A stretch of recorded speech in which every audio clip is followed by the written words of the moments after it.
It is a warm summer evening, the kind that should be perfect, and you step out onto your porch to enjoy it, and within 2 minutes you are slapping at your arms, swatting at your neck, that thin, whining sound circling your ears, and you give up and go back inside. The mosquitoes have won again. And so you reach for the can, the spray, the fogger, the plug-in, the chemical cloud that promises to kill them all, and maybe it knocks a few down, but here is what nobody tells you. That same cloud you are spraying around your home to kill mosquitoes is killing the bees too, the butterflies, the helpful bugs, and it is settling onto the grass where your dog lies down and where your grandchildren play, and you are breathing it yourself. There is a better way. An older way, and the families who lived high in the mountains knew it well. They lived right out in the thick of nature, close to standing water and deep woods where the mosquitoes breed by the thousands, and they had no store and no chemical fogger for 100 miles, and yet they sat out on their porches on summer nights in peace. They knew how to drive the mosquitoes away and kill the next generation before it ever hatched, all without harming a single bee or pet or child. And by the end of this video, you are going to know every one of their methods, step by step, so you can take your summer evenings back without poisoning your own backyard.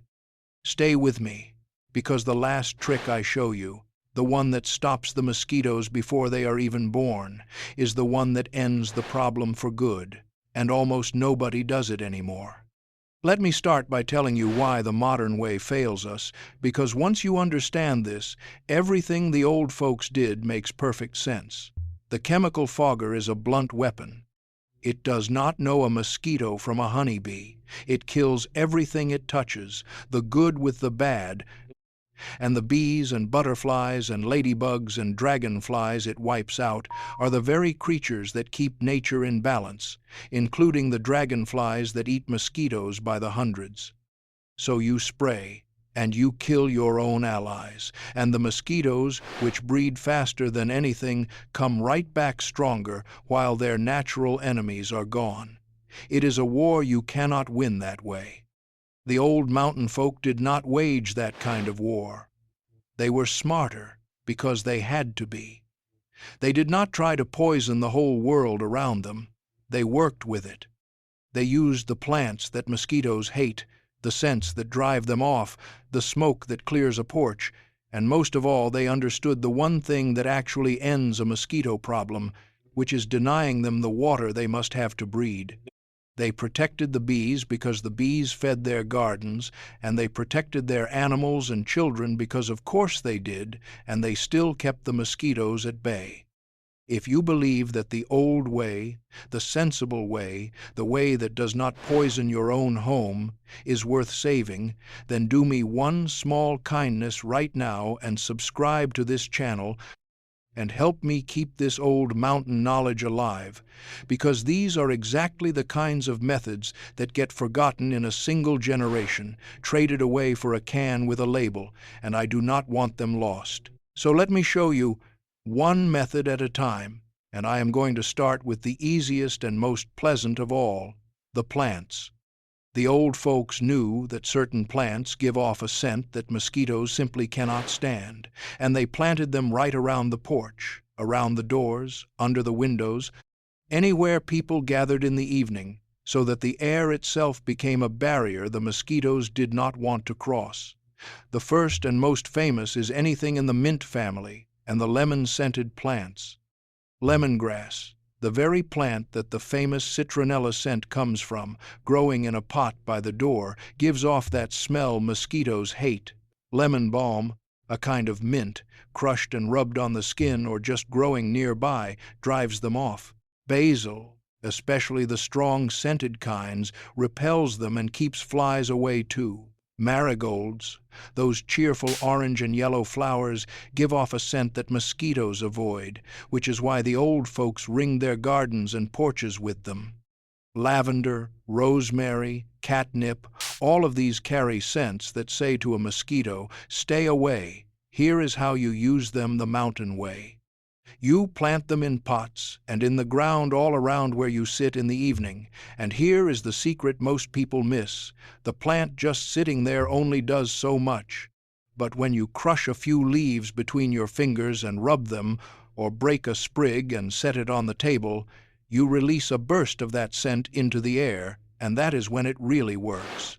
The old folks would crush a handful of mint or lemon balm and rub it right on their arms and necks before sitting out, a free, sweet-smelling bug repellent straight off the plant, safe enough for a child. And the bees love the flowers while the mosquitoes flee the scent. You protect yourself and feed the bees at the very same time. Now those plants drive the mosquitoes away, but stay with me, because the next method actually kills them. And it kills them by the dozen, with a trap so simple you will not believe it works until you see it. The old folks knew that a mosquito is drawn to two things above all: a certain smell that says food is here, and dark, still water that says lay your eggs here. So they built a trap that uses both against them. Here is how you make it. You take a container, a jar, or a bottle, or a bucket, and you make a sweet, slightly fermented liquid that mosquitoes find irresistible. The old way was a bit of sugar dissolved in warm water with a little something to make it ferment, which gives off the carbon dioxide and the smell that draws mosquitoes in, the same way our breath draws them to us. You put that sweet liquid in the bottom of the container. Now the trick is to let them in but not let them out. With a bottle, you cut off the top third, turn it upside down like a funnel, and set it into the bottom part.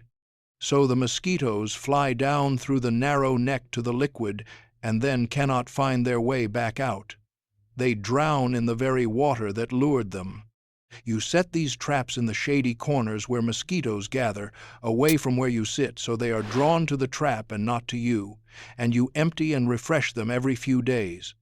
A few of these around the yard quietly kill mosquitoes day and night, and they harm nothing else. No bee comes to a dark, sweet trap in the shade. Only the mosquito does.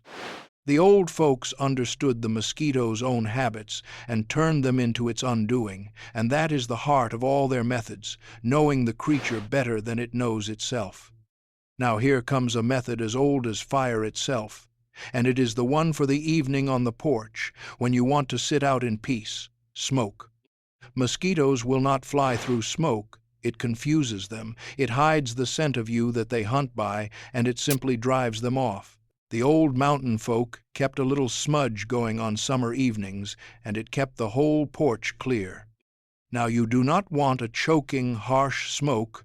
You want a gentle, fragrant one.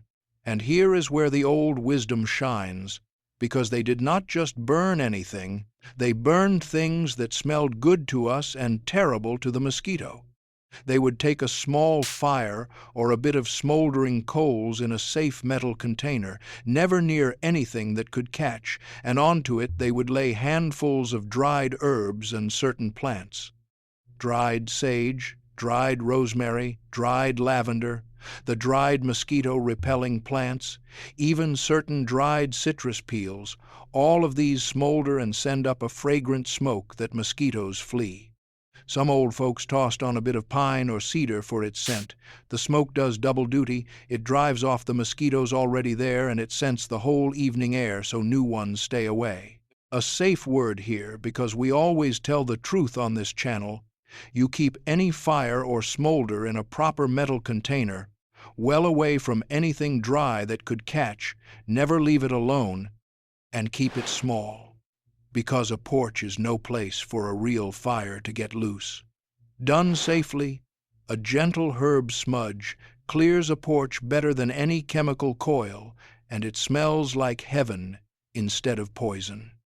Let me give you a quieter version of that same idea, a micro trick for those who do not want any smoke at all. The old folks knew that you can drive mosquitoes off with scent alone, no fire needed. Certain oils pressed from those same plants, the strong scented oils of lemongrass, lavender, eucalyptus, cedar, mint, are pure concentrated mosquito repellent. A few drops on a cloth or a ribbon tied near the door, a few drops in a little dish of warm water set on the table where the warmth lifts the scent into the air, and you have made an invisible wall of smell the mosquitoes will not cross. The old folks would dab a drop of such an oil, mixed into a bit of plain oil so it would not sting, onto their wrists and ankles and neck, the places mosquitoes love to bite, and walk out into the evening protected. Just be gentle with the strong oils, always mixed into a carrier and never poured straight onto the skin, and keep the very strong ones away from the smallest children and the cats, who are more sensitive than we are. Used with sense, these scents are a safe, sweet-smelling shield that harms nothing. Now stay close, because we have driven them off and we have trapped them, but the old folks knew that none of it ends the problem unless you deal with the real source, and this next part is where the true wisdom lies. A mosquito does not come from nowhere. Every single mosquito that bites you was born in water, in still, standing water, and without that water there are no mosquitoes at all. The old mountain folk understood this better than anyone because they lived among ponds and troughs and rain barrels, and they learned that the way to truly win was not to chase the grown mosquitoes but to deny them the water where they breed. So they walked their land with sharp eyes, looking for every bit of standing water, because a mosquito needs only the smallest amount, a puddle no bigger than a bottle cap, to lay her eggs and hatch a whole brood. Here is what you do, and this is the method that matters most of all. You walk your own yard slowly, and you find every place water sits still. The old bucket by the shed with rainwater in it. The saucers under the flower pots. The clogged gutter where the rain pools. The low spot in the yard that holds a puddle for days. The bird bath, the dog's water bowl left out, the wheelbarrow, the old tire, the tarp with a sag in it, the gutter, the rain barrel, the kiddie pool, the plant pot tray, the toy left out in the rain. Every one of these is a mosquito nursery, and every one of them is hatching the next swarm that will come for you. You tip them out, you turn them over, you drain them, you fix the gutter, you fill the low spot. Anything that must hold water, like a rain barrel, you cover with a screen so no mosquito can reach it, or you keep the water moving, because mosquitoes need it still. Anything you cannot drain, like a pond, you let the dragonflies and the frogs and the fish do their work, the natural mosquito eaters the old folks always welcomed. Empty the standing water once a week, every week, all summer, and you will break the cycle, and the mosquitoes that have been eating you alive will simply have nowhere to be born. This one habit does more than every spray and trap combined, because it stops them before they ever take wing. And here is a micro-secret for the water you cannot get rid of. The rain barrel or the pond or the trough you need to keep. The old folks knew certain things kill the mosquito babies, the little wrigglers in the water, without poisoning the water for the animals that drink it. A thin film of oil on the surface of standing water that you cannot drain will smother the wrigglers, because they must come to the surface to breathe, though you only do this where no animal drinks. Better still, the old folks kept fish in their troughs and ponds, little fish that eat the mosquito larvae as fast as they hatch, a living, self-renewing mosquito control that asks nothing of you. And they welcomed the frogs and the dragonflies and the birds and the bats, every one a mosquito hunter, the natural army that a chemical fogger would have killed. Work with nature's hunters instead of against them, and they will do your work for you, free forever. Now let me give you a few quick ones, the little tricks the old folks kept up their sleeves. A fan on the porch, even a simple one, keeps mosquitoes off because they are weak flyers and cannot fight a breeze, and the moving air scatters the scent of you that they track. So a breezy spot is a safe spot. Wearing light colors in the evening helps, because mosquitoes are drawn to dark shapes, and the old folks favored light clothing that covered the arms and legs at dusk. Standing water aside, mosquitoes rest in tall, damp grass and thick brush during the heat of the day, so keeping the grass cut and the brush cleared around where you sit removes their hiding places. And the old folks knew their own habits mattered, that mosquitoes hunt most fiercely at dawn and dusk. So they did the heavy outdoor work in the bright middle of the day and chose those clear, breezy spots for the evening sit. Little things, every one, but together they tilt the whole evening in your favor. And what about when one gets you anyway, because one always does? Here is the old way to soothe a bite. The maddening itch of a mosquito bite comes from the small bit of irritant the mosquito leaves under your skin, and the old folks had simple, gentle ways to calm it. A dab of vinegar on the bite cuts the itch and calms the swelling. A paste of plain baking soda and a little water smeared on the bite draws out the sting and quiets the itch. The crushed leaf of certain plants pressed right onto the bite, plantain weed that grows in every yard, or basil or mint or aloe straight from the plant, cools and soothes it. Even a bit of honey, dabbed on, calms the itch and keeps it clean. The old folks did not scratch their bites raw and reach for some chemical cream. They reached for the kitchen and the garden, and the relief was just as real and far gentler. And one honest word, because we always tell the truth here, if a bite swells far beyond normal, or if you live where mosquitoes carry real illness, that is the time to see a doctor, because some things are beyond any old remedy, and there is no shame and much wisdom in knowing the difference. Let me give you the old folks' own body repellent now, the one they rubbed on before walking out at dusk, because you can mix it yourself in 5 minutes from things you already have. You start with a base of plain oil, any gentle oil from the kitchen will do, a few spoonfuls in a small jar. Into that you stir a good few drops of the strong scented oils the mosquitoes hate, lemongrass first and foremost, then lavender, then a little cedar or eucalyptus or mint, whatever you have. You can also steep crushed mosquito-repelling herbs, the mint and the lemon balm and the rosemary, in warm oil for a few days and strain them out, and the oil takes up their scent. Now you have a soft, sweet-smelling oil that you rub onto the places mosquitoes love to bite, the wrists, the ankles, the back of the neck, the arms, and it forms a scented shield right on your skin that lasts for a couple of hours before you freshen it.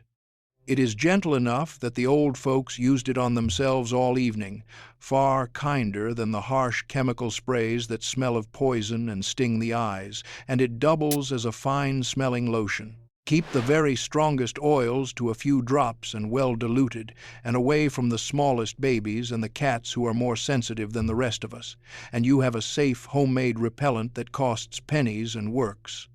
The old folks made theirs in batches at the start of summer and kept a jar by the door all season long. Now, let me give you one the old folks swore by that surprises everyone because it comes from the most ordinary thing in the kitchen: garlic. It turns out mosquitoes hate garlic as much as the old stories say, and the mountain folk used it as a spray over the whole yard. Here is how you make it.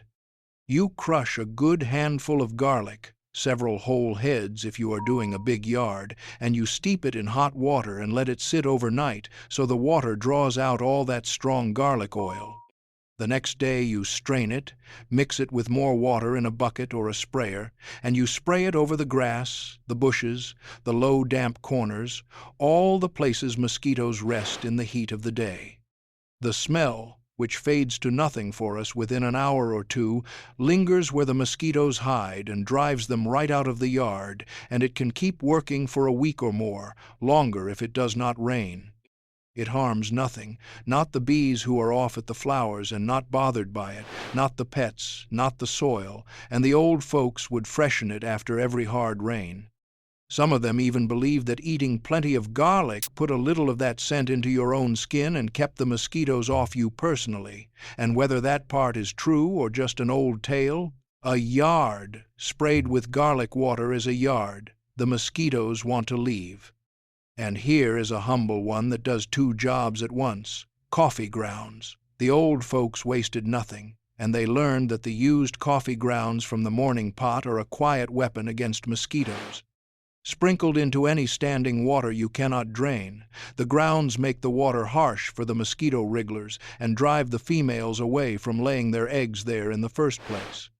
And they sink the eggs that are already laid so they never hatch. Scattered around the damp corners of the yard, the strong smell of coffee helps keep the mosquitoes off, the same way the other strong scents do.